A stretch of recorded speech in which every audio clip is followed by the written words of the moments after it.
Hey guys, just before this video gets started, I wanted to let you know I have a new Instagram as well as Twitter. Darkness Tales YT on Instagram and Darkness Tales _ on Twitter. I'll leave them both on the screen as well as in links in the description below. So if you want to interact with me outside of YouTube, where I'm more likely to respond to notifications, go give me a follow over there. All right, I guess we can get right into the story.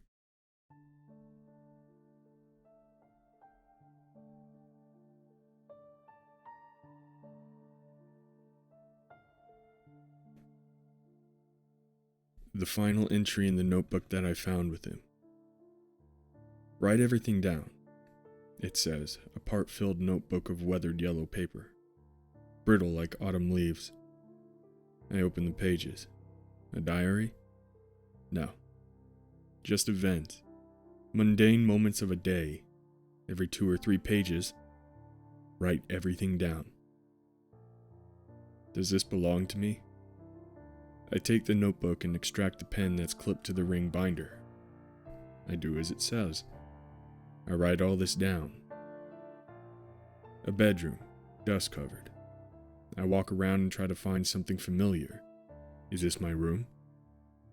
A wardrobe stands tall and fading. Words are scratched into the mahogany.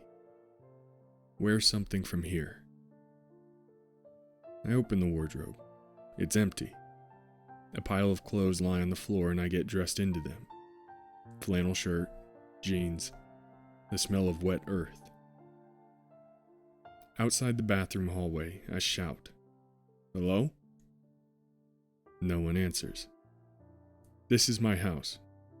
Maybe. Off the hallway, a bathroom. Moldy and unclean. Rusty appliances. On the sink lies a toothbrush and an empty tube of toothpaste. I lick my teeth and taste my breath. Must buy toothpaste.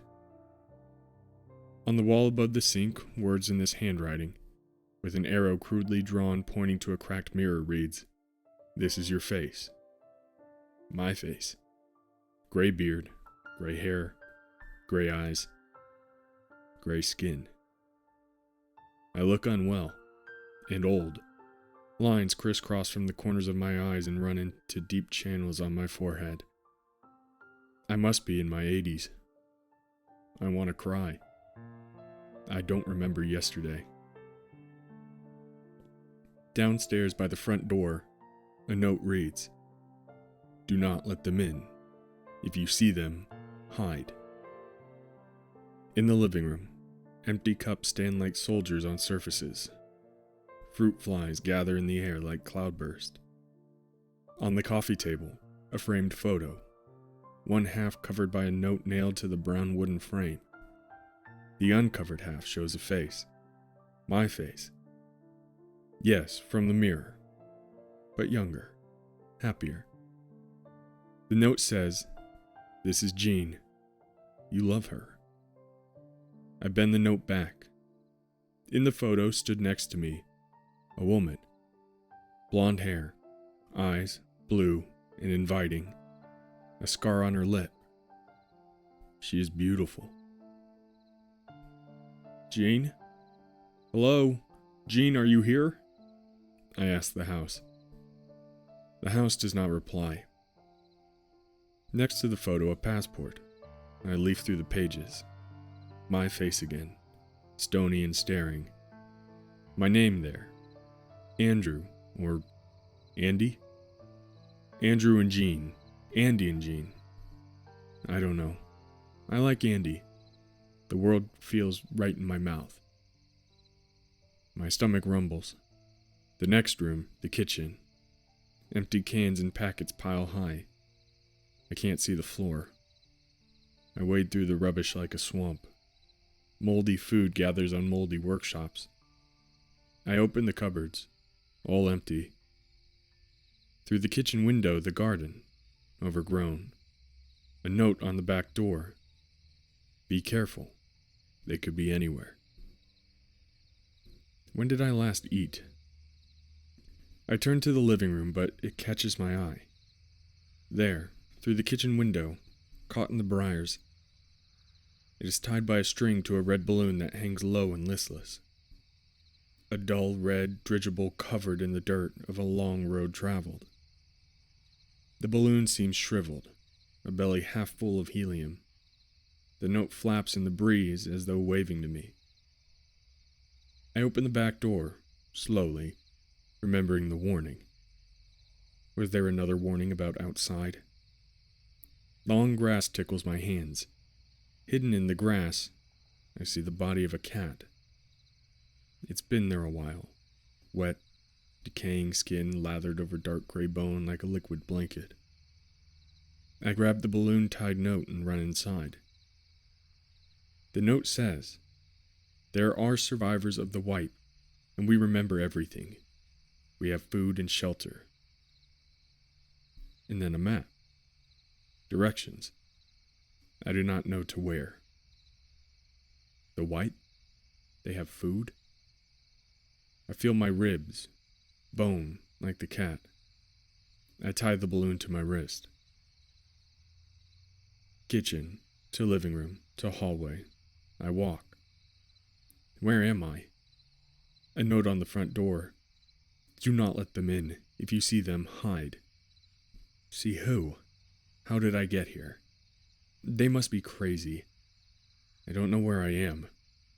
I don't know who might be upstairs. I must write everything down. To remember. I leave the house, close the door with a soft click and run into the street. Hide behind a car, looking back. No one follows. A red balloon with a note is tied to my wrist. I read it. That's right. Food, shelter. That's where I'm going. The directions give street signs, markers. I see none of them here. The roads are empty. I can hear my heart beat. Cars are parked, some neat and orderly, some left abandoned. I peer into one. A person, man or woman, I don't know, slumped on the steering wheel, skin rotting, maggots stream from eyes and mouth. I vomit, acid on my tongue. I run. I run, I run, I run. I see a street sign, Warburton Street. I know that name, but from where? And then more bodies. More bodies lying in the street. Decaying flesh and exposed bone, and the smell makes me sick. I go down Warburton Street. Leafy suburb peels into farmland. In the fields, more bodies still. Horses with bloated bellies. A sound. I leap a fence and hide behind the corpse of a once mare. And I look. In the street from whence I came runs a man. He wears only his underwear. His arms and legs are thin and knotted like rope. His belly distended. His eyes wild and his mouth foaming. "Where am I? Where am I?" he screams, hoarse and desperate. I cower. Where am I? This notebook. It says to write everything down. I must write everything down. The man is over the fence. He's seen me. The balloon. Why is this tied to me? He saw it. My arm's bleeding. The man caught me and screamed at me and bit my arm. He said he was hungry. Said he would eat me. I kicked him down and ran. Turning back, saw him licking the open rot of the dead mare. I'm glad he's behind me, but I pity him. I find a road, hedges tall and emerald all about me. A balloon is tied to my arm with a note. A note with directions. I read it. Food, shelter. I'm hungry. I'm on a road. I hold a book that tells me to write. I have read horrible things and desperately want to go home. I don't know how long I've been walking now. I think I've been following the balloon tethered to me. I don't trust it. I think I was happier at home. I untie it and it struggles to fly. It slowly drops to the ground, red against gray asphalt. I keep walking. Maybe I'll find help. My feet hurt. I pass through a small hamlet. 4 or 5 sandstone houses, squat and hidden among hedgerows. There's a red pillar box. There are dead bodies.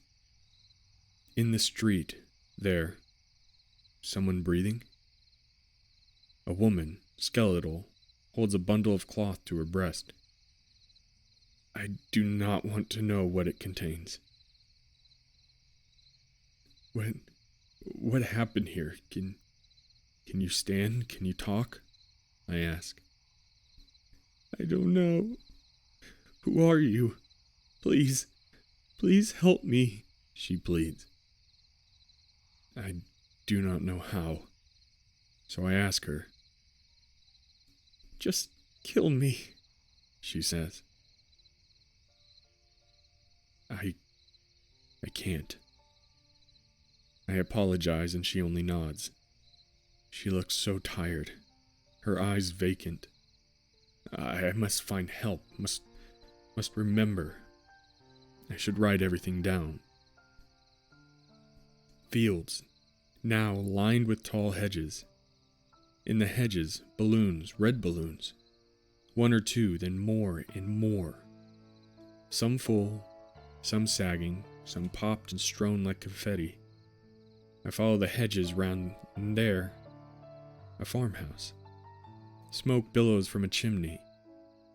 I walk there. Large and angular, red brick and gray slate roof, cars parked in the driveway.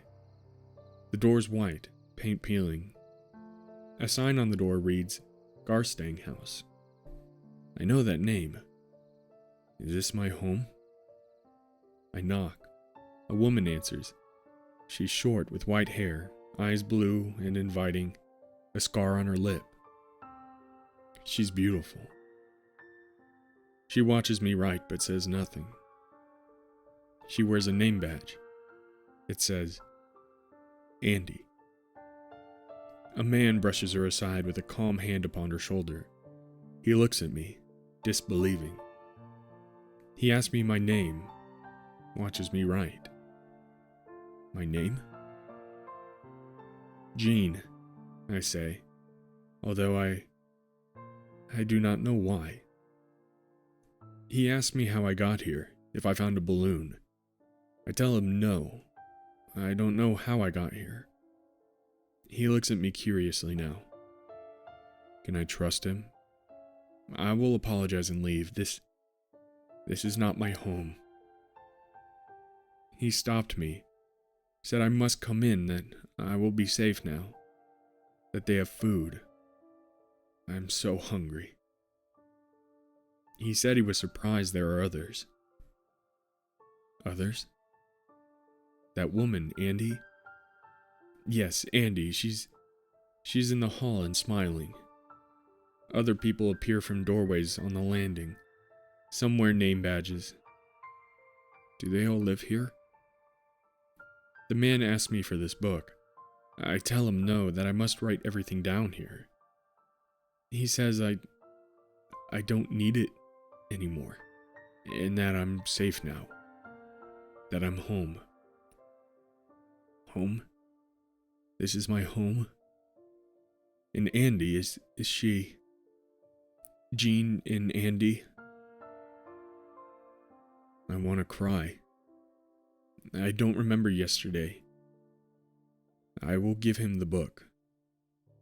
I am home now. Goodbye.